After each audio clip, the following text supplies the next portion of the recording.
Good morning, everyone, and welcome to our audience here at the Ore Innovation Centre, and also those of you online.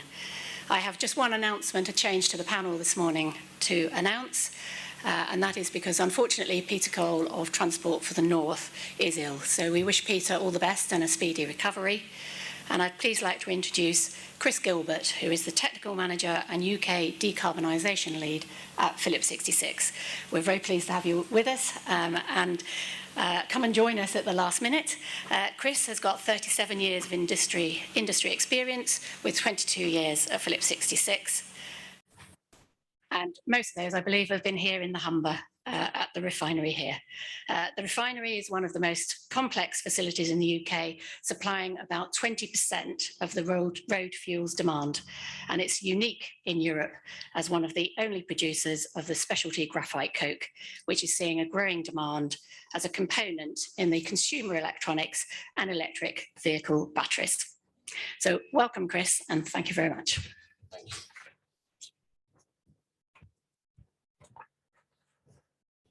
So best wishes to Peter for a speedy recovery. Welcome to day 3 of the Waterline Summit, brought to you by Marketing Humber alongside event partners, University of Hull, Yorkshire Water, Orsted and the Yorkshire Energy Park. And for 2021, this year, our COP26 partner, Zero Carbon Humber.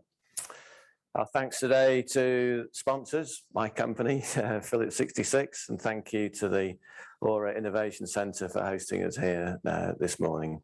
So thank you for the introduction. I'm Chris Gilbert. I'm the Technical Manager at Phillips 66 Humber Refinery.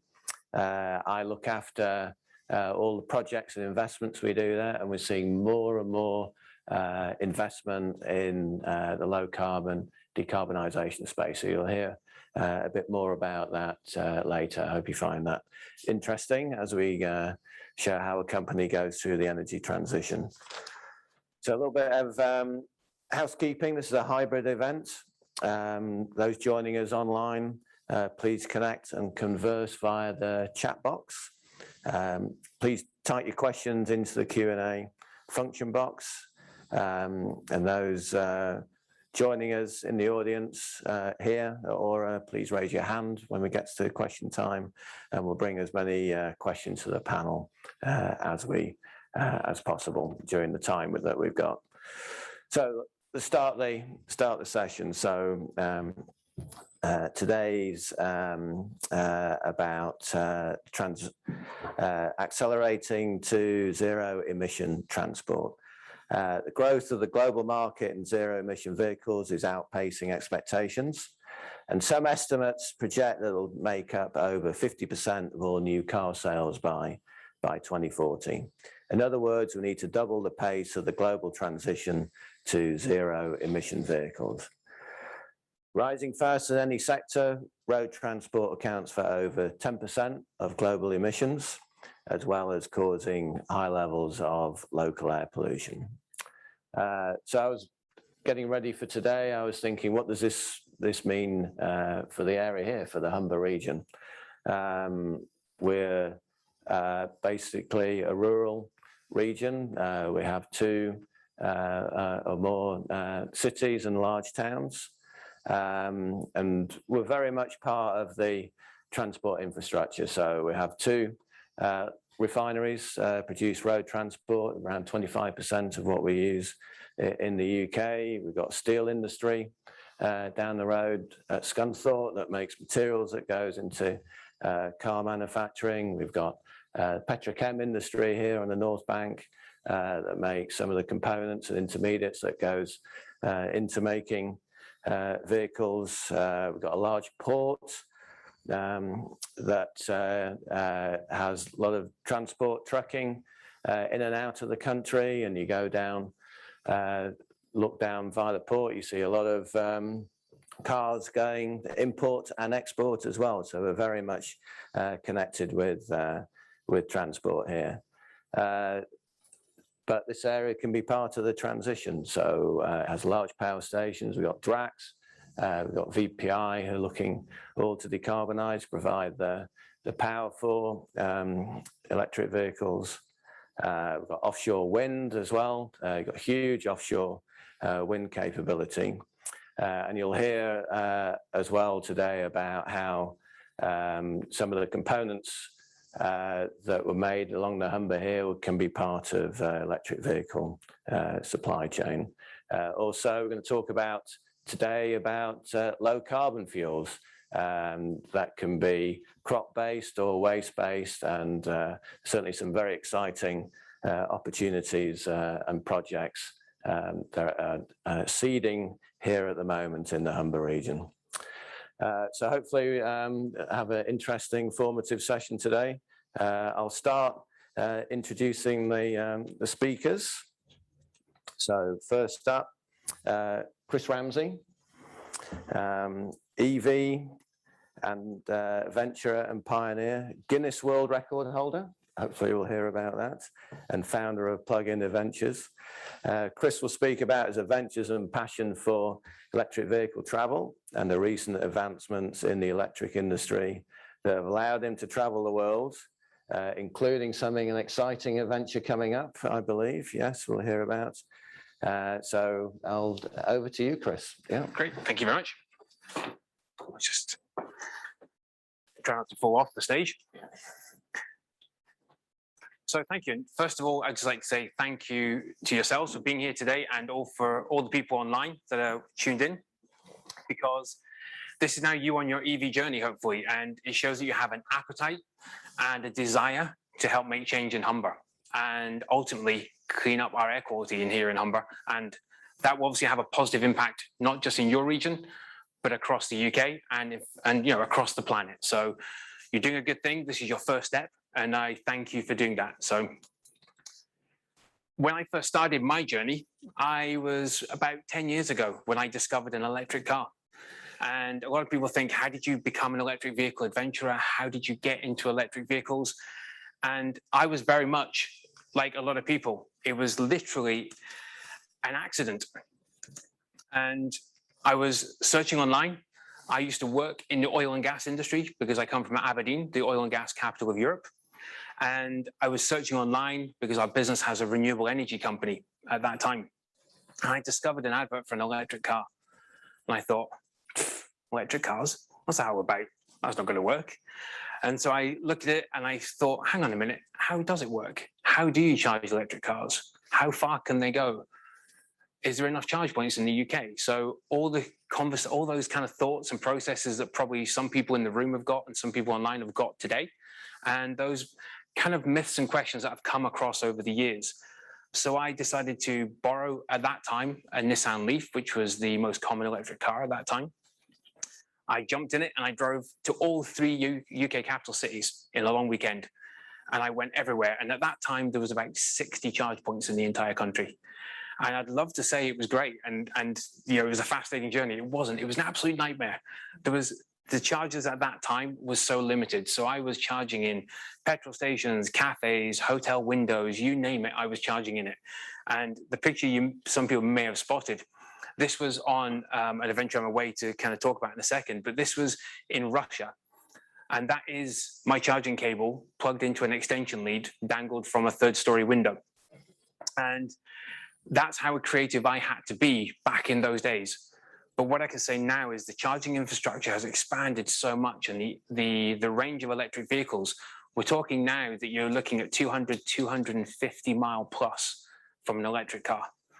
And back in my day, you were barely getting 60 miles out of an electric car, and you were woolly hats and woolly gloves as you were driving anywhere because you couldn't use the heating. That days have gone. And I just want people to understand that the challenge to move to electric vehicles today is not the technology, it's this. It's our heads, it's our brains, it's our mindset. And we just have to shift that because the technology is ready for us to go for mass adoption today. So that first journey then sparked me to do more. I was curious and I realized at that point that electric vehicle technology was the future. I sold my car at that time and I bought myself an electric car. So I've been driving electric for, like I say, nearly 10 years. It then sparked my interest in renewable energy and how renewable energy technology can help me power my adventures around the world. So I set off on my first major expedition. This was back in 2017. And if anybody is aware of an event called the Mongol Rally, for those that are not, it is not a race, it's not an official rally, it's a public drive from London to Mongolia. And the idea behind it is people take a car that is no bigger than a 1 litre engine, which an electric car is. The Nissan Leaf is classified as a 1 litre. It's got to be cheap. It's got to be essentially an old banger. My car, that was the criteria they waived for me. And it's got to be completely unsuitable for the rally. Now, the laughs there, I mean, a lot of people, even the organizer said, look, I think we're going to waive that criteria for you because you pretty much have the most unsuitable car on the rally. And that was the perception I wanted to change. Because for me, it was the most ideal car on the rally. And the office for the organizers, they actually all took bets in the office to see if who thought the electric car would finish the rally. Not a single person betted for us, which I was quite actually excited about, because it was not only proving them wrong, that meant if I proved these guys wrong and showed them what was possible, that was showing the world what was possible. And the idea behind it was myself and my wife, who was my co-driver for this trip. I mapped every 80 to 90 miles, and throughout Europe, we were able to charge from a large, expansive network. So it's a rapid charging network, and that means we can pull up to a charger, we can plug in, and within about 25, 30 minutes, we have about 80, 85% of our battery replenished, and we can move on. And we spent basically 4 days on the road, just charging, sleeping in the car, charging, sleeping in the car, charging, sleeping in the car. It was, in that sense, a bit of a challenge for us mindset-wise, but it's because when we hit Turkey, as you'll see on the map, we were driving from Turkey all the way through Georgia, Azerbaijan, Kazakhstan, and Mongolia. And in those regions, there's no charging infrastructure. But this is what I learned from my very first adventure. Charging infrastructure is not about a charger on the street, a charger, in a car park somewhere. Everywhere is your charger. The world is your charger. We're sitting in a building now that has access to effectively charge points. All we need is electricity. An electric car just needs a plug point to charge.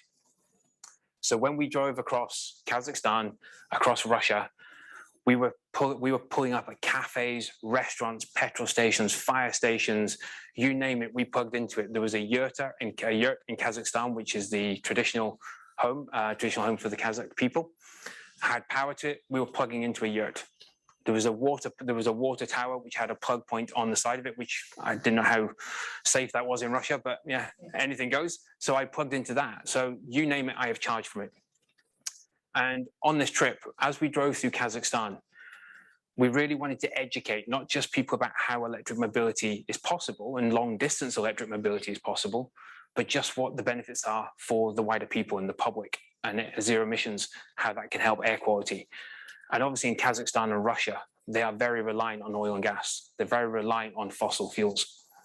And it was really refreshing when we were in those countries, because when we drove through Kazakhstan, of the main state petrol company, Kazmunygas, reached out and said, I've heard that you're coming. I've heard about your story. The Kazakh government have reached out and told me you're coming. I want to install charge points in all of the petrol stations along your route. So he did that. It was 2-pin plugs. We were very grateful of any kind of charge point, because driving in Kazakhstan, there's virtually no roads in the west side. So we're driving on dirt, dust, driving through fields in some situations because there is no road to get to where we're going. And to have that infrastructure was great. And the other thing we experienced, because we weren't racing through countries using fossil fuels, we were having to stop every 80, 90 miles and charge. That meant we had to go to locals and just dangle a cable and explain in a completely different language that we've got an electric car and we need to charge it. And what that meant was it immersed us, and myself, my wife, in some amazing stories and with some amazing people. The kindness that we found on that rally and the kindness that we saw in the world was just mind-blowing. So we realized that the people that have the least to give, they gave the most. And the sad thing is, these are the people that are going to be affected by our actions, by our overconsumption, and not the zero action that we're taking in some cases on decarbonizing our infrastructures. So that was so embracing, so eye-opening for me. But the amazing thing was we then received a call to go to the World Future Energy Summit in Kazakhstan, the main conference, which effectively was COP26, COP25 for them. And we went there and we talked about the adventure, we talked about the car, and then the United Nations and the CEO of Kazmunigas got us into a room and had a conversation and said, look, you have shown me the future. You have shown me that this is the future of my business. This is where I need to go. And I'm going to go on that journey. And I realized that this is what we need to do. And that is a petrol company. That is an oil and gas company, which is so refreshing again to hear. And that's what we're hearing in the market now. So we need to embrace that. We need to acknowledge that. And we need to help them go on that journey and not just demonize, because these guys will play a big part. When I said I've charged from everything and virtually everything, I mean virtually everything. We were in Russia and the electric company, energy company got in contact and said, we've heard, we want to give you a charge. Can we let you charge? And on this situation, we were driving along the road and a big guy in a suit just flagged us down. And again, not speaking Russian, he just pointed to down a dirt track into the forest and said, there. So me and my wife drove down this forest thinking, where are we going? What are we doing? We're driving into the middle of the Siberian forest because some guys at the side of the road pointing us down there. Faith, we got there and there was a little wooden hut and we thought, we're going to charge in that hut. We're going to get some sleep. It's going to be really good. I gave my cable over to the electrician and he proceeded to pull the end of the cable off and just wire it straight into the electricity pylon here. And I really mean, don't try it at home. It's not something I recommend, but obviously when it emphasizes the point that energy is all around you, and rethink reshape how our mindset is around what is possible with electric charging, because the vast majority of your charging will either be done in your workplace or would be done at your home. So it's not about chargers in the ground or chargers on the streets. But it then got me thinking, what can we do next? If I ask people to take bold action, I have to continue to take bold action myself. And I need to be able to show people just how much innovation and technology has moved on and how it can help us, one, protect our planet, but two, become better and evolve as humans. And it then made me realize I want to look at pushing electric vehicle technology and showing just how innovation can allow us to travel in places where combustion engine can never go. But we can do that by leaving as little trace as possible on the environment, which is the single most important thing to me. I love to adventure, I love to explore, and I tell the adventure industry, do it, but do it by leaving zero trace or as little trace as possible, because we're not perfect. Sometimes we have to fly. So I've came up with my next expedition, which I'm pleased to say is launching in December 2022, and I'll leave you with a little video here. That is our charging cable. We made it. This.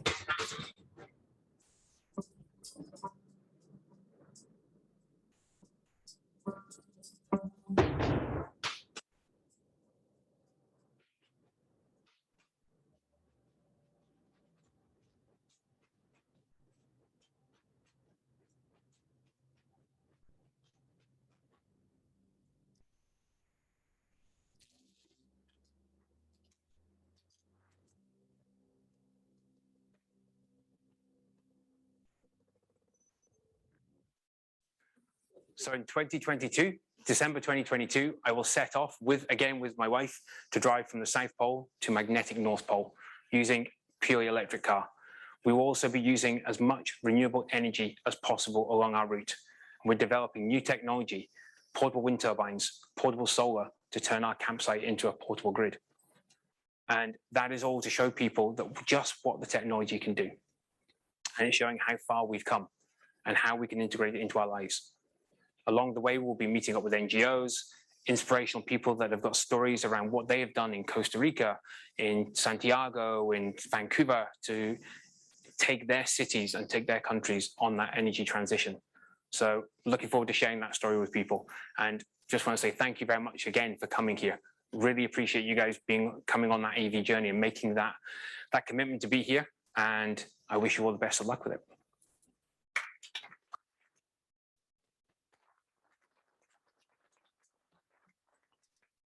Thank you, Chris. Pushing the boundaries for EV vehicles. So what do you have the world record for, the Guinness World Record? It's the longest distance on in 12 hours on an electric bike. It currently stands at 178.6 miles, which I will say, anybody out there, it's beatable. So give it a go. Okay, thank you. So remember, if you're online, please post your questions now. We'll have a Q&A session at the end. Thank you, Chris. Next, Gaynor Hartnell, Chief Executive at the Renewable Transport Fuel Association. So Gaynor will explore the rapid action to decarbonise transport, increasing the use of renewable and recycled carbon transport fuels, how the market for renewable and recycled carbon fuels is growing and progressively replacing fossil fuels using the UK transport such as road, rail, maritime and aviation. Over to you. Oh, thank you very much. Thank you. And it's a real pleasure to be here up on the Humber. I'm very much looking forward to the rest of this event, and I enjoyed that presentation very much. Quite a hard act to follow, actually. So I'm going to be talking about, yes, making the case for fuels. So not the technology, not the EV side of things, but the fuels that currently we use in our existing infrastructure, vehicles, etc. Now, the Renewable Transport Fuel Association only came into existence a year ago, and we had 12 founder members, but we've already trebled in size. So I think that does actually suggest that there really is a need to get that message about renewable fuels and low carbon fuels out there. So those are our members, and I'm pleased to say that our sponsor is one of those. So yes, as I say, the RTFA was needed. We are here to do these things on the bullet points here to help meet the carbon budgets and the decarbonisation challenge. And we are here to counteract the very kind of strong focus there is on EVs. It's understandable, but we cannot leave the fuels out. And so we're here to grow the market for recycled and renewable fuels. And there's a dilemma really, because the science says that we really need to take action quickly, because carbon saved today is much more potent than carbon saved later on, but because it's a cumulative thing. Carbon we emit now will be hanging around causing that global warming for decades and decades to come. So the science says act now, but very often the politics, if the slide works, the politics can suggest that, or it can mean that doing things rapidly and quickly can be challenging. It's easier perhaps to set long-term, very ambitious and eye-catching targets than it is to take the small steps that you need to get from A to B, to get to that wonderful, challenging place. So that's the dilemma we have. And we're certainly not here to be disparaging about the transition to electrification in any shape or form. It's really welcome. We work together. It's a partnership. You don't need to have a focus on fuels doesn't detract from the progress that needs to be made on electrification. I think perhaps the one thing I would like to say is that we do see a role, an enduring role for perhaps a certain type of electric vehicle, which is a range extended electric vehicle, where you have a really tiny internal combustion engine, not to drive the drivetrain of the vehicle, but just to charge a battery in situations where perhaps the range is not sufficient, because there is an implication of carrying around a large battery with the energy required to transport it, all of the metals and the energy involved in making that.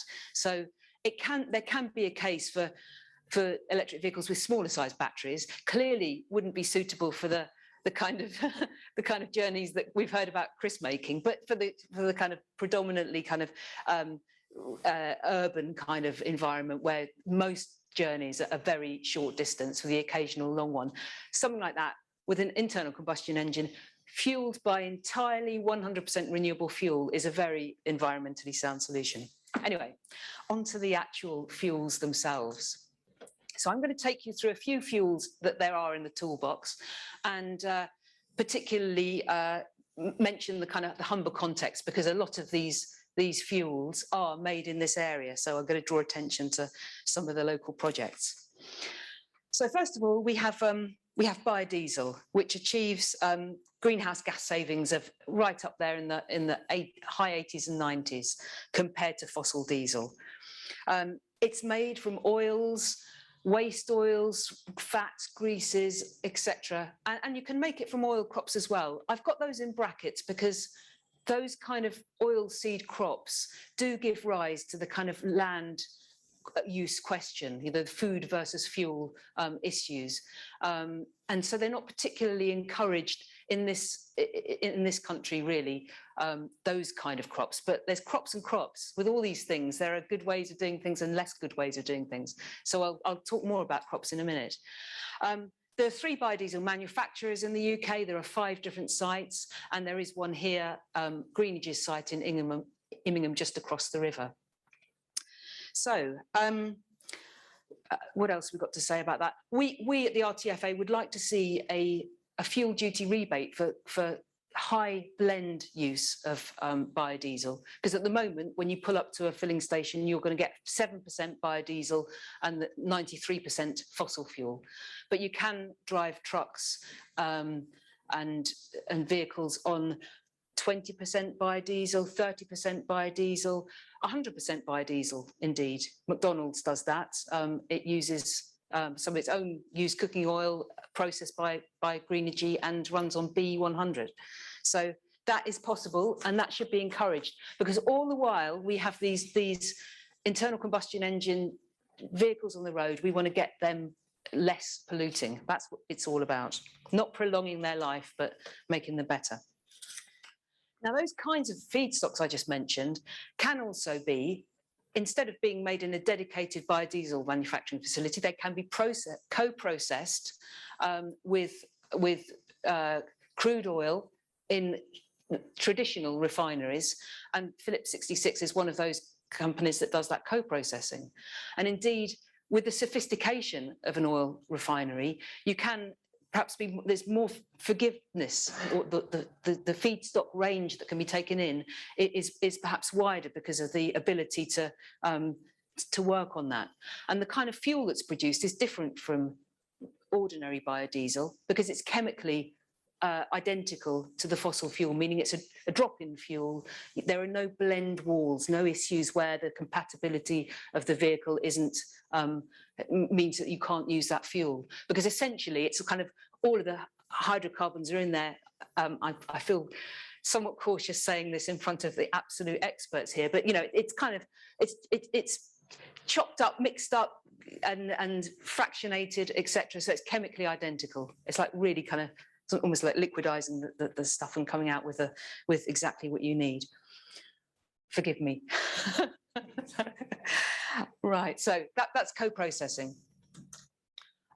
We also have bioethanol, which is what you get in petrol. At the moment, there is 10% of renewable bioethanol fuel mixed in with petrol. You'll have probably heard about the change from E5, which was 5%, to E10, which happened at the beginning of September, but hopefully not heard too much because it was a very smooth introduction, which wasn't really a great deal of a surprise to us because there really was no need why it should have been a major issue.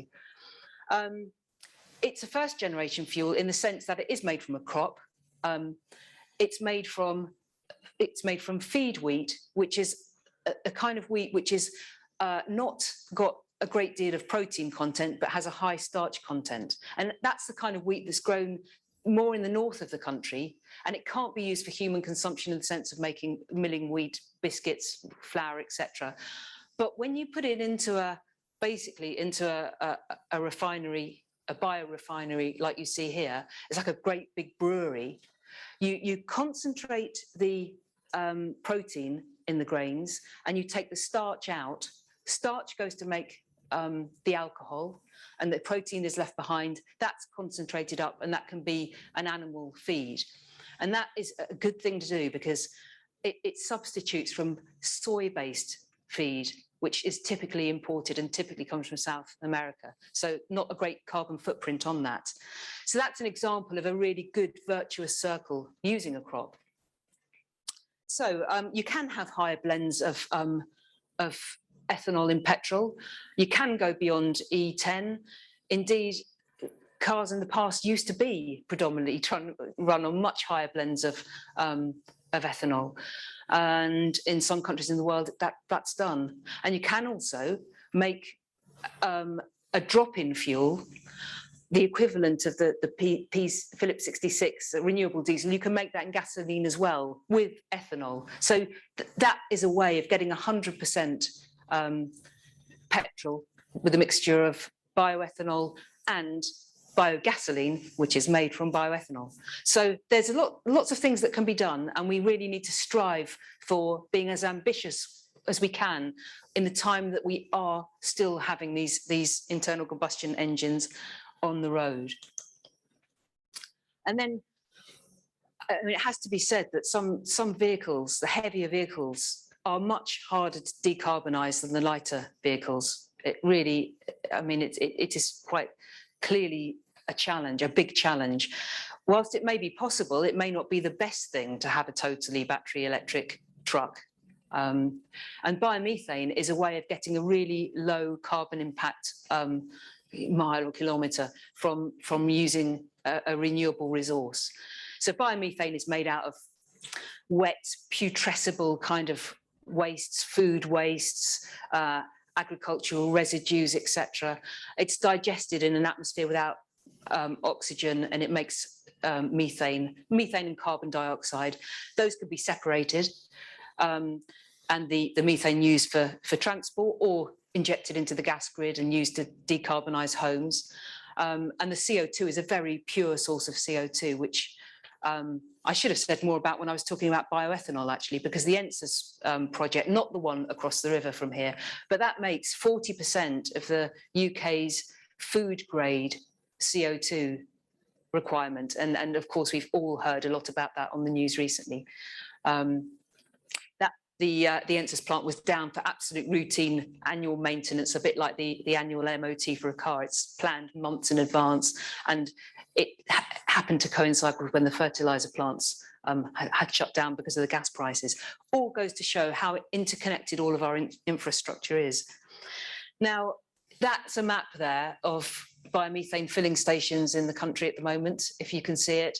The Humber region isn't really very well served by biomethane filling stations at the moment, but I know of at least 2 that are in development. So that's coming to this region too.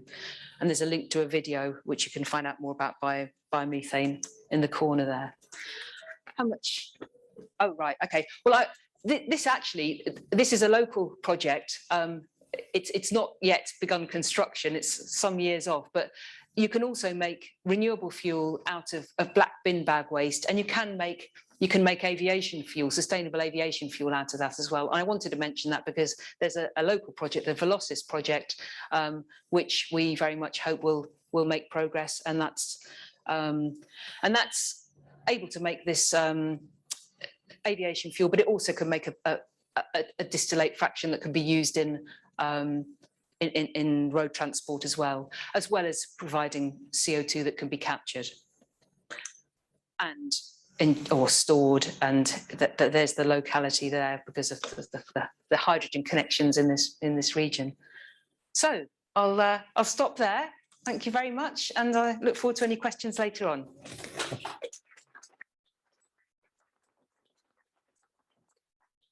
Thank you, Gaynor, for that. So I wonder if renewable fuels, is it overlooked in the public perception, how far that could go? And there's a lot of talk about crop, food versus fuel. And we've been talking about biofuels for many years now. How's that debate shifted?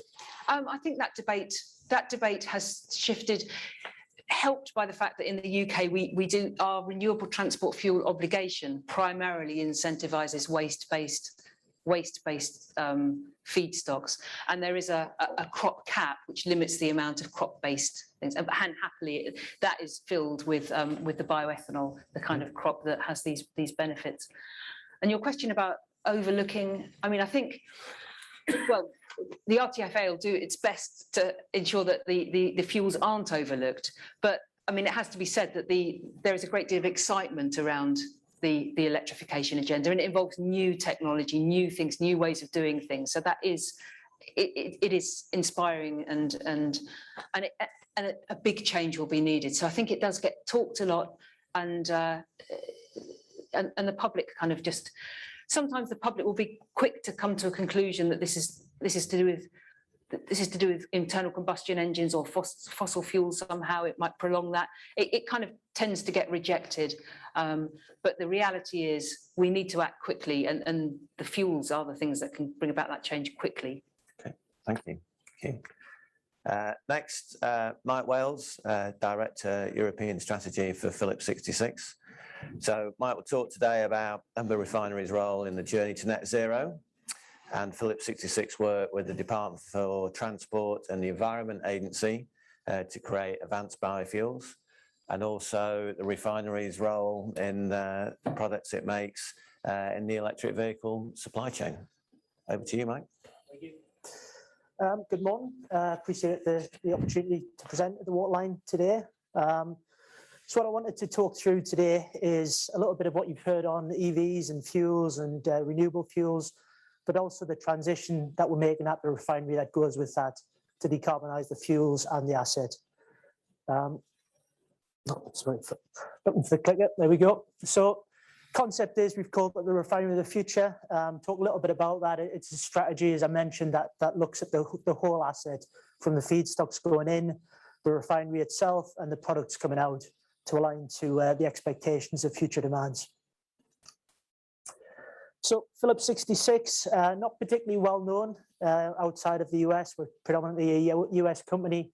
Our big UK asset is the Humber Refinery on the South Bank. Also got a joint venture in Germany. The Humber Refinery employs over 1,000 people, and we're Europe's only producer of graphite electrode battery coke. Now that's the important thing. So that is synthetic graphite, structured carbon that allows it to go historically into steel manufacturing. But we're seeing more and more demand for that into the EV market as the anodes. Talk about that a little bit later on. UK leader in low carbon liquid fuels, doing a lot of UK firsts. Again, I mentioned we started to process waste oils back in 2017. We tripled that capacity last year. Continuing to make new fuels, working with the DFT. As again, I mentioned, a lot of this is set out in the RTFO. And while it's not talked about, there are strong obligations on fuels to decarbonise. In terms of the projects, I wasn't able to make it the last couple of days. You might have heard something on Humber Zero and Gigastack. So Humber Zero is our carbon capture project, working with the VTOL power plant, which is adjacent to the Humber Refinery. And what we did, we looked a couple of years ago, working with the UK government, BEIS, in terms of how best to decarbonise industrial assets. So what we found at the Humber Refinery is carbon capture, directly capturing the emissions from the refinery, was by far the lowest cost. After that, you got into things like blue and green hydrogen.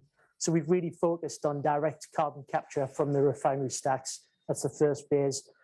And talk about that a little bit further on. And we're partner in the Gigastack green hydrogen project with Ørsted, ITM Power, and Element Energy. So the refinery of the future, it's really a concept that we've started to develop from Concari, who are the European Downstream Industry Association. They came up with that green box in the middle, and it really talks about, what does a refinery have to be relevant in 2050? We're going to transition out of crude. We're going to be producing products that the public want, decarbonised products, and we're going to decarbonise the asset. So three core pieces. So looking at that from the Humber Refinery perspective, starting on the inputs, we've already started to transition into new feeds even, waste oils. So we started doing that 4 years ago now. Processing biogenic wastes, so problematic wastes, that typically would go to landfill. We're going to see a demand for a circular economy of plastics. You don't have to just decarbonise the fuel, you've got to decarbonise the plastics that the UK and the globe needs. So it's about recycling those non-recyclable plastics. And a refinery at the end of the day is a multi-billion-pound conversion asset. And we've got 50 units on site. All of them do different things to convert molecules. And whether it's crude going in at the front end or it's other feedstocks, and you can still use that asset, which is, it's a sunk asset base to convert for future fuels and products. So things like renewable power going in at the front end and green hydrogen, as I mentioned with the Gigastack project. And then at the back end, you want the decarbonised products. So the real focus for the Humber Refinery is our EV battery coke that really stands us alone, not just in the UK, but within Europe as the only producer of that. Working on things like sustainable aviation fuel. I'll talk about that, and development fuels, which again is something that's really not talked about, but already part of the Department for Transport's obligation for where fuels need to be going. And hydrogen, not just in the refinery to decarbonise things like heaters, but as a fuel stock coming out, going into trucks or other areas like that. And I mentioned previously the circular economy of plastics. So you can change the feedstock going in, and you can reconfigure the feed slate, the product slate coming out. But what you've got to do is decarbonise the actual asset itself and what's going up the stacks. And that's what we've developed through a suite of projects, which includes Humber Zero and Gigastack. So that's carbon capture predominantly. That, like I say, that's by far the lowest cost opportunity to decarbonise industrial assets. And then after that, it's green and blue hydrogen. So it's those heaters that are further away, that are harder to access, and it's changing that fuel gas with hydrogen. So that's the main concept there. So briefly, I guess time back to some of the stuff that Chris talked about. We do see a strong demand in EV, and we want to be part of that. Fortuitously, as I mentioned, it was previously part of our, it went into the steel manufacturing, but we make very specialist graphites at a global scale from the Humber Refinery. Europe's only producer of those fuels, and we started to see about 5 years ago that the people we were selling them to were selling them on to EV manufacturers, and realized quickly that there was an opportunity there as well. So we configured that. We've got blends and grades that we make specifically for EVs now, things that sustain the power charge longer. So we make now specialist cokes specifically for EV batteries. And we're a world scale producer today. I think, we're already making the equivalent of, I think it's 1.3 million vehicles per year of EV battery coke. And I think, unfortunately, there's not really that supply chain in the UK today. We're shipping that out. It's going to predominantly China. And we're starting to see those announcements, Sunderland and Land Rover. And I think what we really want to see is, that UK value chain being filled out. We don't want to be shipping our product to China to be manufactured into cells, shipped back into someone who then puts it into the vehicle battery. So I think that's something we'd really like to see, is that value chain being filled out. And that's what we're doing. I mean, we're speaking to the UK government on that opportunity, and we'll see where that one comes out. But I mean, there is a transition, and as again I mentioned, that there is a need to fill that gap with what we've got today. We've got a lot of assets in the ground, a lot of vehicles that are still internally combustion engines, and it's about decarbonising those fuels. And what we've been able to do is produce fuels, and they're both audited by independent and then checked by the DFT. And as Gaynor mentioned, those GHG reductions are in the region of 90 to 95% versus a hydrocarbon molecule. So we've gotten the vast majority of the GHG out of the road fuels today. Mentioned previously, well, I don't think I did actually, feedstock agnostic. So we're not producing oil and gas. We're indifferent to what comes in, and that's a big incentive that we can change out and reduce our crude consumption.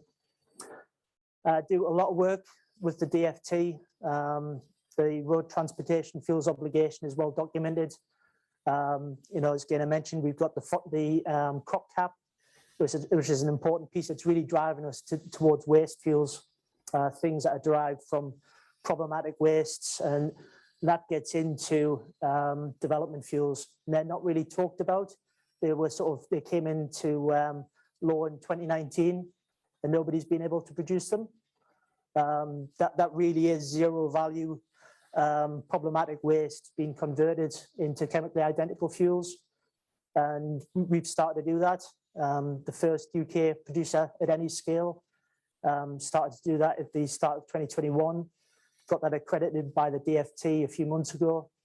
So probably not something you'd expect, an oil refinery to be doing, but we're converting real problematic waste streams. I apologise, it's vague. We don't want to talk about what we're upgrading, but we're making the first development fuels in the UK at scale, and that's going into your diesel and gasoline. So in terms of decarbonising the asset, Humber Zero, what you've got there is a map, and if that's a heat map that was developed for the Humber roadmap, and that's where the emissions are through the Humber. So if you look at the hotspot, it really is Immingham. Now you've got 2 refineries, you've got a power station there as well, and it's sat at that crux of the 2 pipelines that have been premised for the Humber region. So you've got Zero Carbon Humber, which is part of the East Coast cluster, and you've got VNet Zero. So very well positioned with access to those 2 pipelines. So that is world scale. We were looking at 8 million tonnes a year, very high capital efficiency because of the scale of the carbon that you can get in one combined area. And I think lastly, to talk about our Gigastack project. So that's been going since 2019. Phillips 66 got involved in that in 2020. And it's the UK's leading green hydrogen project. We just completing the work under the government's hydrogen supply programme. It's a 100 megawatt design. We're a long way through the detailed design for that. It's producing non-hydrocarbon hydrogen. So we're fortuitous. If you look at that graphic, we've got Ørsted, who are offshore with the world's largest offshore wind farm, Hornsea 1 and Hornsea 2 coming online. We've got a local technology provider, ITM Power, making electrolyzers. And what Phillips 66 brings to this is that industrial scale of demand. I think the question always for hydrogen is the demand? Now, who's going to offtake industrial scale hydrogen production? And we have that ability because we're already using a lot of hydrogen today, and we are able to refuel the industrial scale furnaces at the refinery. So we view that as a rapid deployment opportunity, trying to move that forward with the government as we wrap up the work that we're currently doing. So yeah, I think that's it. Thank you.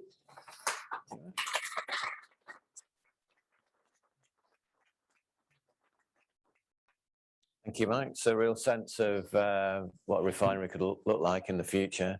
Talk a lot about interaction with government. As you care to elaborate on that? So if you talk about setting up a EV supply chain in the UK, is there anything the government could be doing more in that space? Yeah, I think there's lots of good strategies around carbon capture and hydrogen. I think the government has not really filled out that gaps on EVs. It's really been focused on, I think it's been a couple of $100 million in that manufacturing piece, and we are working with the government, with the Advanced Propulsion Centre, because you've got some of those core feedstocks in the UK. But yeah, I think that strategy really needs filled out to get between the feedstocks and the back end. You've got several steps: shaping, milling, and graphitization. And unless you bring those in-house, we're going to be exporting to the Far East and then re-importing. Okay, thank you. Next, Tristan Allen, founder Fully Charged Silverstone. Tristan talked to us about his passion for electric bikes, brought one with us in the room. I see 2. Achievements in founding Fully Charged Silverstone, and about his aspirations to change behaviours for future travel. So over to you. Thank you.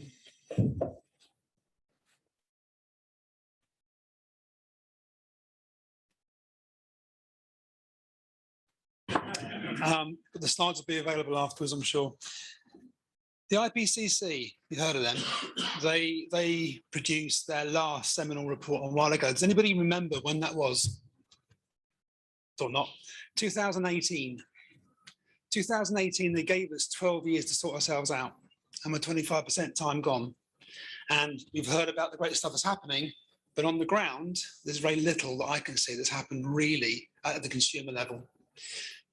Electric cars are coming, and they've come on a long way in the last couple of years, but there's a lot more to do still. And some of the things that we have to do, I believe, is we need to change and reframe the way that we look at transport and transportation. This button over here, got two things going on here, so I can see my own slides. The problem is, and I'll talk about urban transport now because we're going to be talking about electric bikes and electric cargo bikes. That urban transport is relatively inefficient. It's become, our cities and our towns have become very, very congested. There's more people, more cars, more everything. And it's got so bad that cities are starting to take matters into their own hands. So London has just announced that it's considering a 15-mile-an-hour blanket speed limit for all vehicles, whatever they are, right across the city. And City Khan has just expanded the ULEZ and the congestion zone right out to the North and South Circular, which if you live in the bit of London, West London, North London, East London, is a real nuisance because now you've got to pay to take your car off the drive anywhere you go. That's what was intended, of course. Oxford has just announced a 20-mile-an-hour speed limit across the city, and it's putting in bus gates that cars can't access. And you've still got to get stuff in there. Stuff has to get to shops and stores and businesses and what have you. And smaller vehicles are now required. We've also got this, all local authorities have a clean air target. There's a public health emergency in play, and everybody has to be responsible for cleaning up the environment that we live in. There are lots and lots of deaths every year. The numbers are there. You can argue the numbers if you want to. You can look at reports that choose different numbers and pick out different stats. But 40,000 deaths a year across the UK attributed to air pollution is not a great number in anybody's book. And the cost of the economy is obviously very high as well. So electric vehicles sound like a great idea, but you can make any number of electric vehicles, internal combustion engine vehicles electric.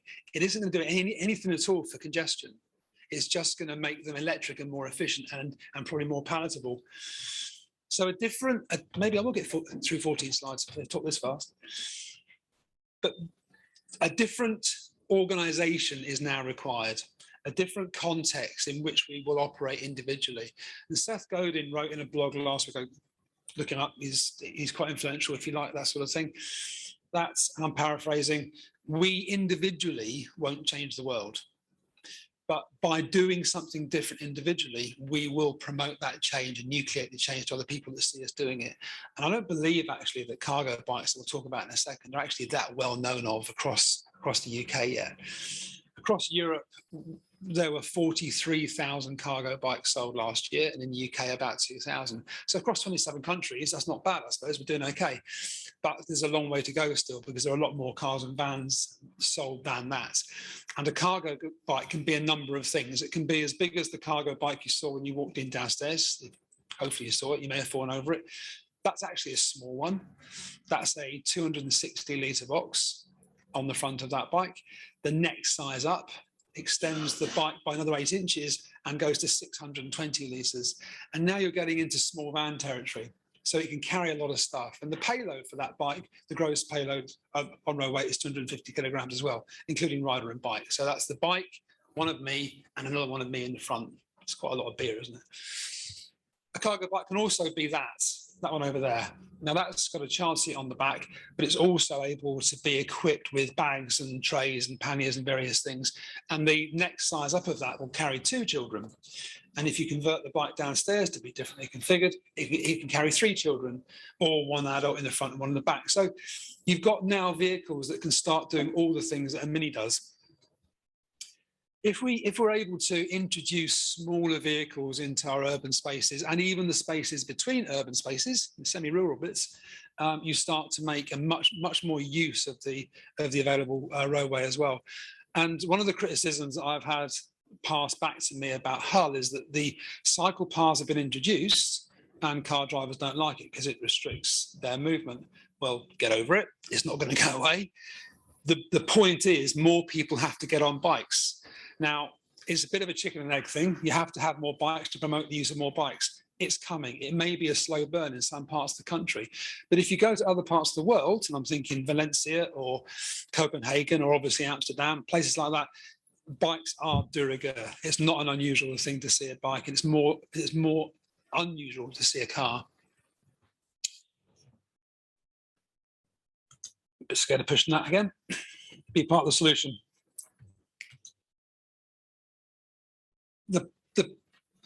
The benefits that cargo bikes deliver, and I should talk about electric pedestrian consumer bikes as well, is that they deliver, they emit much lower. There's a book recently published called The Truth About Bananas by Mike Berners-Lee, and he claims that an electric bike is more efficient than an analog bike. And I used to wear Lycra, I don't anymore clearly, but I thought about that. I thought, I don't know if I'd like the sound of that. So I wrote a blog that says, if you wear Lycra, you're not going to like this. His point is that if that a solar panel is much more efficient at capturing and converting energy from the sun than a human body is at converting energy from food. So he says that an EV can be 20 times more efficient than an analog bike, and it can be 1,000 times more efficient if that energy source is renewable. Now, we're choosing not to count into that the embedded carbon in the manufacture of the thing, obviously, but you know, the tailpipe emission calculation does a lot talks a lot in favour of cargo bikes. They emit less than vans. There's a stat on there which is very London-based, I know. So I'm going to go to the next slide and talk about the different sorts of bikes. Bikes that carry 1/4 ton equates to a lot of other things, a lot of flowers, a lot of flour, a lot of bread, a lot of light goods. We've got case studies from flour delivery companies that are very, very compelling. The number of drops you can do, and I think there's a slide about this somewhere. I'm going to go backwards. There we go. The number of drops you can do are increased. We'll come on to that in a second. But the benefits to a company are also you can own your own logistics. You haven't got to farm it out. If you're a small business, or if small business were to adopt this model, you can use people to ride bikes that can't perhaps drive cars. Cars have to be driven by commercially 25-year-olds typically with clean driving licenses. An electric bike legally can be ridden by a 14-year-old. It's a different order of magnitude. I'm not saying a 14-year-old is worth less than a 25-year-old, but you can use them differently for different peaks in your demand cycle. Your efficiency increases. I'll talk about that in a second. This may be a bit of a moot point. I think it's actually quite an important point. Generationally, we have this picture in our heads of people that drive vans, and they look a bit like me probably, pork pie and a fag. But actually, as small businesses evolve, you've got other people considering other forms of transport from the get-go. Milton Keynes Council, where I've done quite a lot of work recently with cargo bikes, and put 3 forestry jobs, made 3 forestry jobs available, and they advertised the jobs with electric cargo bikes. Vans or cars didn't feature as part of the job package, and they attracted a different sort of person. The arborealists are obviously a bit more green in their perspectives, but those bikes being used now, and because they're bikes and we have a network of cycle paths, you can get to different parts of the city much more easily. So on to the efficiency bit. Again, depends where you are, I think, and maybe the numbers don't work for every city, but we've got data to suggest that cargo bikes are faster in certain urban areas. They don't get held up by congestion. You can park them on a pavement. You haven't got to get caught by the Mr. Nasty on the double yellow lines. The number of drops you can do increases.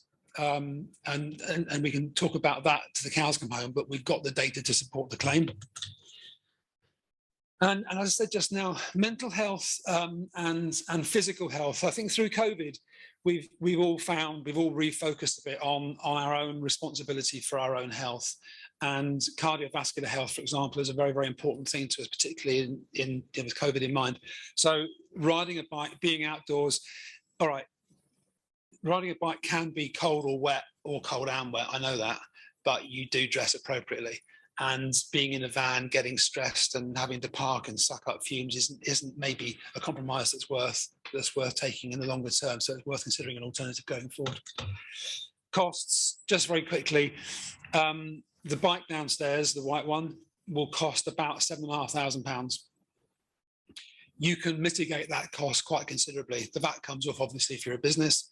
The Energy Saving Trust can give you a grant up to £2,500 on that bike, and you can get tax relief on it as well. So that bike can net out at about £2,500. And if you depreciate that over the course of whatever your depreciation cycle is, 3 years, it obviously comes quite cheap at the end of its term, and then it's an asset on the business as well. So that's me. Thanks for your time. A lot in there, lots of slides to talk about. You can have the slides later on, I'm sure. Diane will pass them on to you. I'll take questions. Thank you very much indeed. Thank you.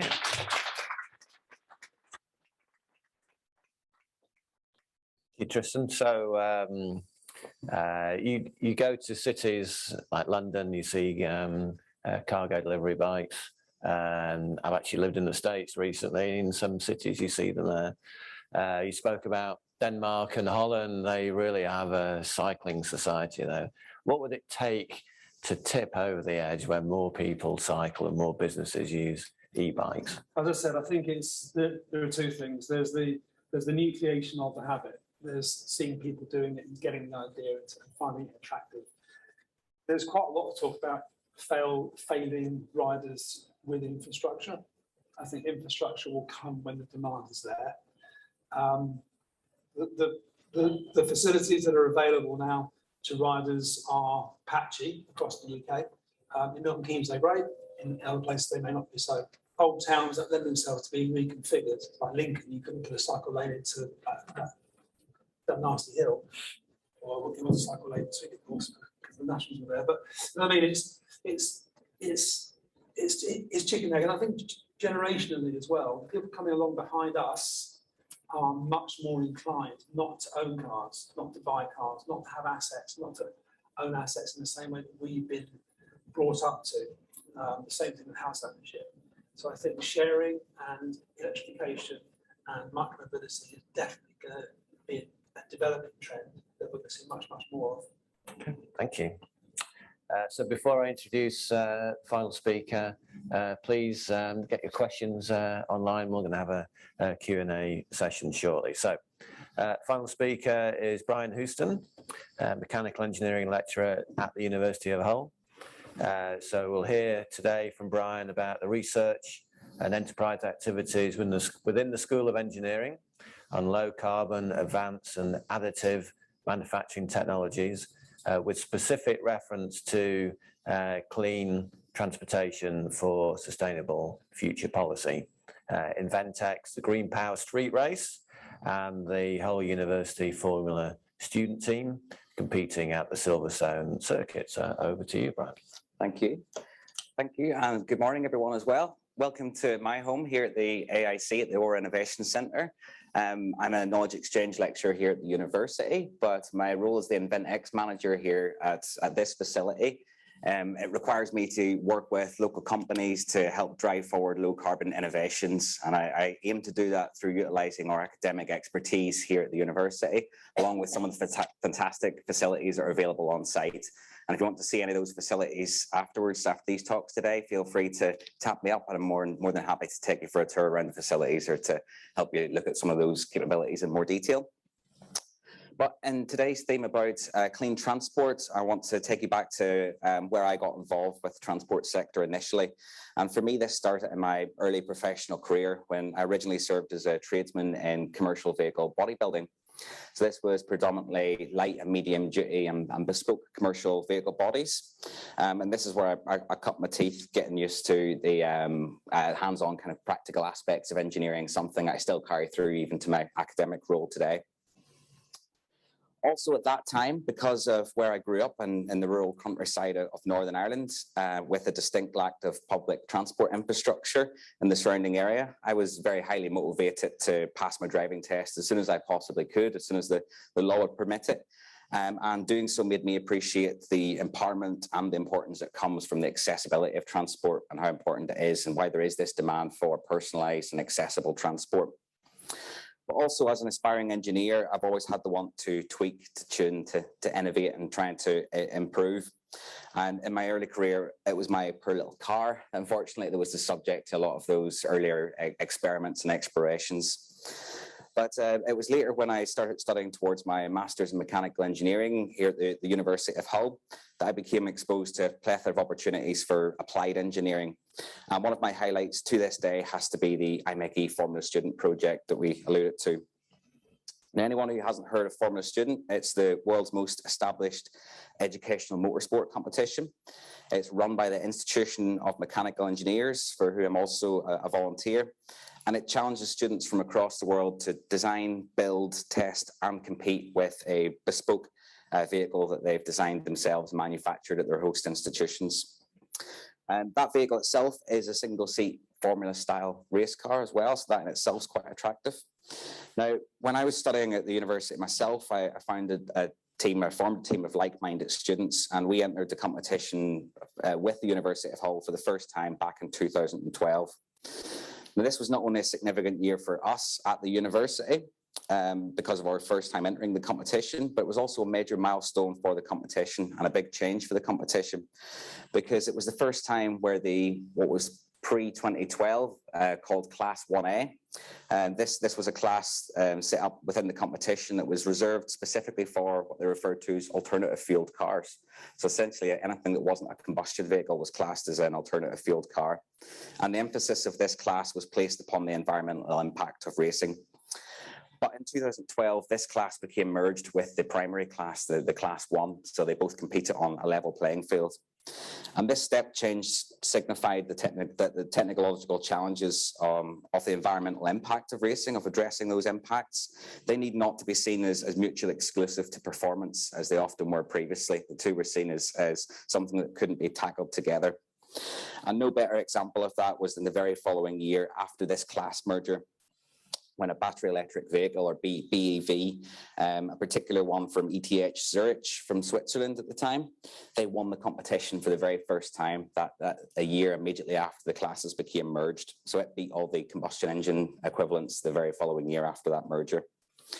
So the significance of this milestone is believed to be the first time that an electric vehicle had beaten cars powered by an internal combustion engine in any accredited motorsport competition. So it was a massive milestone, and it proved to everyone that these two challenges of performance and addressing sustainability need not to be seen as mutually exclusive. They could coalesce and coexist. And in the subsequent years, EV teams from across the globe demonstrated that not only could these alternative fuels cars compete on the level with the traditional IC powered ones, but they could actually significantly outperform them. And testament to this was in 2016, when another university team of 30 students from the Academic Motorsports Club in Zurich, or AMZ, they set a world record for acceleration. And this world record was accelerating from 0 to 60 miles per hour in an absolutely mind-blowing, I'm sure you'll agree, 1.513 seconds. So, you can take 1.5 seconds to just think about the significance of that. And by that point, they'll be doing 60 miles an hour. It's absolutely outstanding. And this impressive feat is not only faster than any other Formula Student car, but almost half a second faster than any production vehicle, even to this day as well. So it's absolutely outstanding performance there from a student-built electric vehicle, full battery electric vehicle. And bear in mind, this was back in 2016 as well. So educational programs such as the Formula Student competition, they play a really important role in higher education because they provide an invaluable testing ground for the next generation of world-class engineers. It gives us the ability to put into practice the academic skills and prowess that you learn when you're at the university, for example, but into a real world, a real tangible physical problem. The issue with such programs, however, such programs like this, they do have a massive opportunity to engage and inspire, and to challenge the preconceptions and provide evidence that through innovation, engineering, and all these challenges, through addressing them, change is possible. So that's forming a student is one example. But the ethos of this educational enrichment can also and should also be extended to the younger generations. The Former Student Project is one that we're passionate about at the university, but it's only one example of one that exists in that area. The other one we alluded to was the Green Power project, which is another one that sits close to us here at the University of Hull and in the Hull area. This project reaches much younger into the younger generations, where it actually has the potential to impact right down to primary level education and all the way through. It carries a lot of similarities with Formula Student, but unlike Formula Student, the key difference is they compete with a regulated set of batteries and motors in their competition, and that challenges the participants of this to actually really think deeply about how they can maximize the energy efficiency and be as ethical about the use of that energy that's provided to them as possible. And it has the accessibility potential that it affects right from primary school right through to commercial entries. Now, I mentioned it was close to us here in Hull because back in 2019, we got together to set another record, and that was to close down the roads in the city centre to host the first ever closed road electric car race, and that was back in 2019. We were really hoping to carry that through into 2020. Pandemic hit, and we've just been talking about it this morning. Hopefully we can get together to make this possible again next year. So watch this space. Hopefully we'll be looking to repeat this again next year. Okay, so raising the aspirations and aptitudes of the next generation, it's important for the future of sustainability, but what it doesn't do is address the immediate needs. And I just see that we're running tight on time, so I want to conclude this session by just taking a few minutes to look more holistically at the challenges of accelerating zero emission transport. So a couple of facts just to share with you before the end. 2019, 450 approximately million tonnes of CO2 emissions from the UK. Transport became the largest emitting sector in 2016, and it's the only one that's not declining. And it's responsible for 27% of all greenhouse gas emissions. Now, while those from road transport have grown throughout this period, and 91% of those were from road vehicles. So there has been a lot of improvements in road vehicle fuel efficiencies, and I could talk about that much longer, and I've got time to today as well, over the last 30 years. But the biggest issue we've got at the moment, and we've touched on this today, is the actual growth in mileage, the increased consumption and usage of vehicle transport. About 350 billion miles in 2019 were travelled by cars. And another important bit of information I want to share with you here from the National Travel Survey. Again, from 2019, this data was taken, was the modal share of car use for the UK. And this equated to, land travel equated to about 77% of the distance travelled. The equivalent figures for bus and rail are significantly smaller. We're talking about 4% and 10% respectively for bus and rail transport. And we also touched on van and HGV freight traffic in the UK. It has grown steadily, and it's another challenge to address. Just going to skip through this actually, because I've just realized I've ran over time, so I'll leave some time for questions and come back to this at the end. But what I want to conclude with you from some of these facts and figures that we can drill into in more detail afterwards is the fundamental conclusions that I want to draw want to take away from today. So if there's one thing I can leave you, well, three things that I can leave you with today, it's these priorities. So the first priority being a recommendation to try and reduce the demand for transportation. That's one of the best ways that we can address it. We've identified through some of those figures about how the use of our transportation is one of the biggest problems about using transport efficiently. And another way we can address this, and the second priority, is to think about the system efficiency, to think about our transport system as a whole. And what I mean by that is consider the prospect of modal shifts, moving from the less efficient methods of transport to the more efficient methods of transport. And last but not least, the area that I'm more actively involved in as an engineer, it's the improved transport vehicle energy efficiency and the use of renewable fuels. So, allowing us to continue to innovate and collaborate in those areas to try and drive forward the energy efficiency of the products that we're using for transport, and to try and innovate the use of renewable fuels and increased uptake of renewable fuels for those transport mechanisms. So apologies for rushing through the last couple of slides there. Like I say, do feel free to follow on the conversations after this session. I'll be around all day. And thank you for listening, folks. Thank you, Brian. Look forward to the Green Power Street Race when it comes around again in Hull. Yeah. I think given the time, we'll go straight to questions. So do we have any, we'll start with the room, any questions from the room to the panel here? It's a question from Phillips 66, really, which is a point with regards to your export of your carbon material for battery manufacturing. And that's, I'm not sure if it's a question or suggestion, really, which is that in a way, you're very close to, you know, a point where you could, if you wanted to, as a big organisation, manufacture those batteries. But in a way, you could also then be a little bit more involved, perhaps, in understanding the design that would be suitable for the future, especially with your connection into government. And that would help tremendously, because I think it's fine looking at the production gigaplants, but it's actually how the battery sets that are then produced, because things will change from where we are at the moment in the sense of the form, fit and function.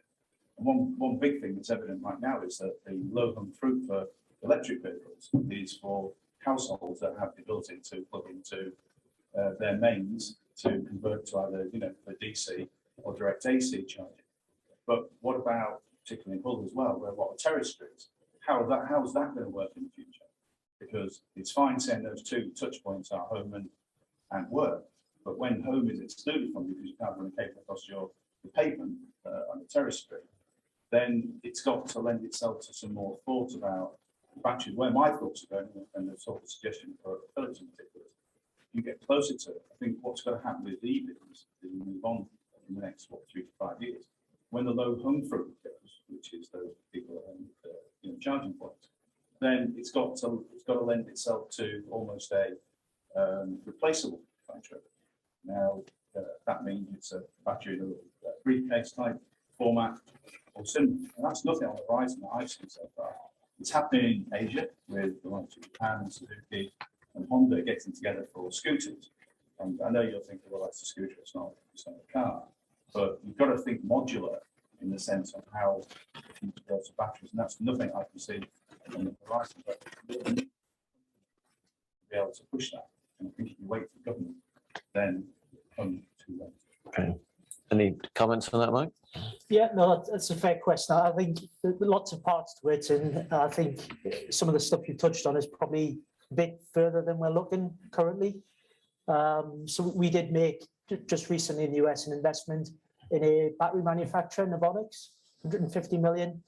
And you're right, we are looking at that value chain and how far do we want to go. You know, right now we're the components that goes into the battery. You know, and then you've got the precious metals and things like that as well. So, you know, there's all those sectors that I mentioned earlier, the milling, shaping, graphitization, getting into the fuel cells, and then the actual battery itself. And right now in the UK, you've got us at one end, and then you've got some of the end fabrication, and you've got none of that in the middle, and that's all in Asia.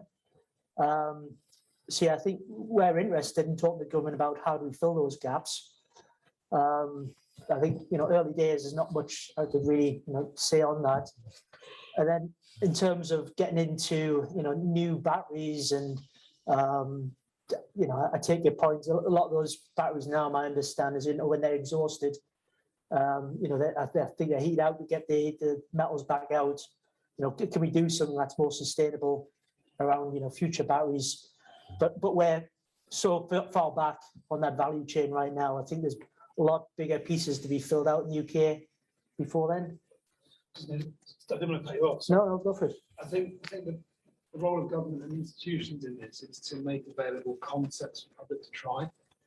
Because without the design thinking bit, the consumers telling the designers what they want, it's going to be hard to meet in the middle. We know that most trips to work, for example, are less than 5K, and very often less than 3K. You don't need a big car for that. So vehicles are potentially going to get smaller and smaller. The Renault Twizy is a great example, the Leaf perhaps, the bike. And shared infrastructure as well is going to develop so that when you need a bigger vehicle, it's there for you to use rather than having it on the drive or on the street, which makes the charging issue a bit different. I think We haven't got to that point yet. I quite like the idea of interchangeable batteries between mopeds. It's great. On bikes, Bosch and others make all the batteries. They don't fit each other's bikes. It may happen one day. All that stuff is still to play out. But I think, as I said in my presentation, nucleation of concept, nucleation of habit, getting people to see and try and feedback is actually a bit that we haven't done yet. There's maybe a role in government for standardisation of a battery then, yeah. Well, I don't know if that's the answer. Yeah. Commercially, the marketing companies will resist that because they want their own. That's right. Yeah. I was just going to touch on that because Tesla looked at battery swapping as a business quite some time ago, and they abandoned that as a solution. However, there's a Chinese manufacturer called NIO, and they've got battery swapping as part of their infrastructure in China, and that's, I believe, is working quite well. So there are, again, it's Asia, is where everything seems to be kind of emerging from, and that's what they're kind of expanding quite a bit into just now. But then if we look at other charging technologies, because I have friends that live in cities like Dundee who have no charging infrastructure access on their home or they drive because they live in flats, and the city has installed hubs. A lot of hubs across the city. They've installed a lot of on-street chargers, and that's supported people that can drive around. Maybe they're going to the supermarket, they can go and charge while they're at the supermarket. Maybe they're going to stop for 15 minutes on their way home and just give their car a rapid charge, which is 0 to 80-85% in about 20 minutes, half an hour. So they can utilize that infrastructure a little bit differently. But the last one as well is momentum dynamics. There's been a big project between Jaguar and Norway, which is pretty much the EV capital of the world. And they're looking at wireless charging, and actually the technology is there, it's capable. So they've looked at putting a fleet of iPaces, Jaguar iPaces, across the city and using wireless charging across the city and seeing if that could be a solution. So that's being developed just now. So wireless charging technology is, some people don't agree with it or don't think it's very efficient. If you think the amount of cars that will park in a city or will park in a car park, if you can do that wirelessly, that could maybe be part of the solution as well. Thank you. Do we have a question online? Yes, we do. Yes, we do. We've got quite a few questions, and some of them around this swapping in, swapping out, and particularly around retrofitting as well. I think one to take across the whole panel is, what is the top thing that you would ask policymakers or manufacturers to look into in the next couple of years? We'd like to take that on. I mean, I think probably one of the first things I would ask is for manufacturers and even countries to probably agree on one type of charging connection, one type of charging connector. I mean, there's been a big battle between CHAdeMO, which was from Japan, and that was predominantly used on the Leaf. And then there was a big battle between what they call CCS, a different style of connector, because Europe wanted their own. That is now looking like it's going to bottom out and become CCS. And all charging infrastructure, I will say to people, in case people weren't worried about buying a car and buy the right connector, all charging infrastructure supports all those connectors in terms of the charging, the rapid charging around the motorway services, etc. So all supports it, but agree on standardization. And share technology, get government and policy, and get government and manufacturers to come together and share technology, not just within their groups, but across all manufacturers, because ultimately it's all going to lead to reducing emissions, which is what we want. Anyone else? I do agree on the standardization. This is not the answer to the question, but just to make a comment on it. And I mean, if we're needing to do things that are so radical as decarbonising transport and heating and aviation, etc., it does seem that it would be worth saying to people who market things, no, let's have a bit more standardisation. Let's have one kind of battery that can fit into all sorts of different manufacturers, electric bikes or whatever. It's something I think we should strive for.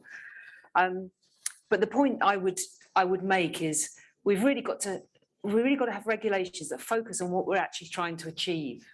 And we're really trying to achieve getting the carbon emissions down. And I would like to see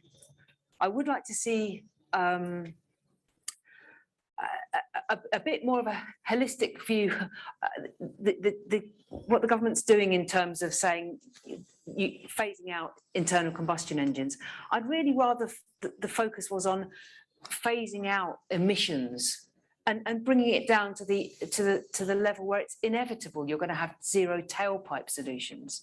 But focus on that first, because I think it would allow more innovation and allow the best solutions to come out. And it will be electrification, there's no doubt about that, but it's just not quite so rigid in terms of pointing people in certain directions of what they ought to be doing. Tristan, the other. I think I agree. I was going to say a bit more Hunger Games-ish. I think we know that regulation works. It worked for seatbelts, it worked for smoking.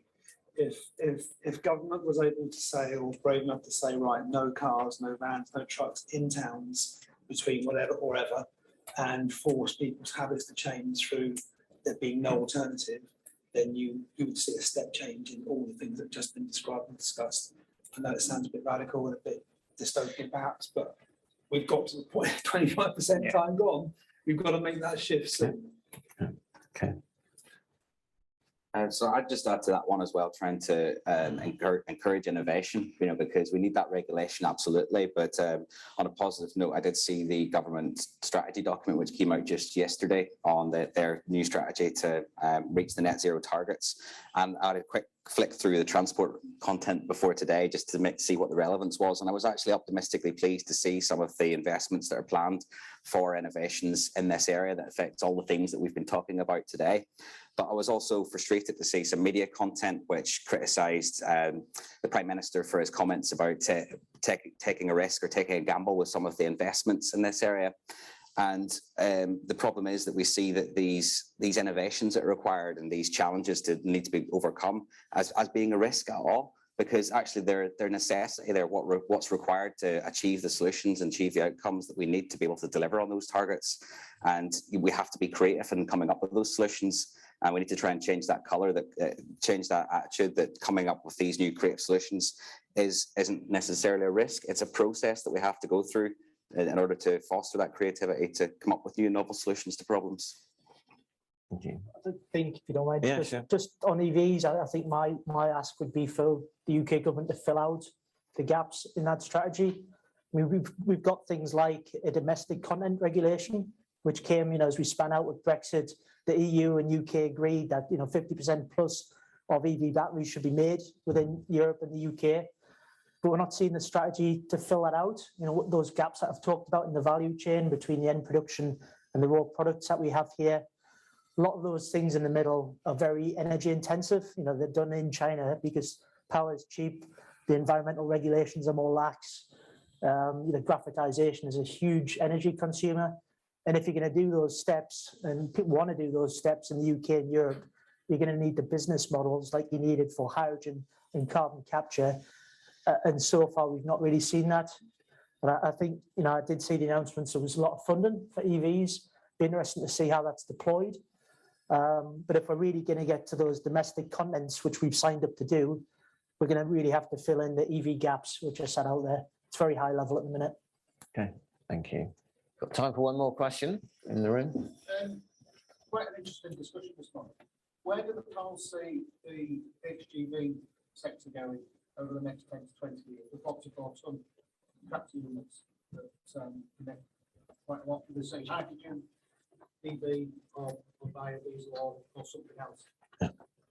I can try and tackle that one. I just came across some research recently in parts of the investigations to do with policy paper for the MAKE, and pleased to see this reflected in the government's strategy document yesterday as well.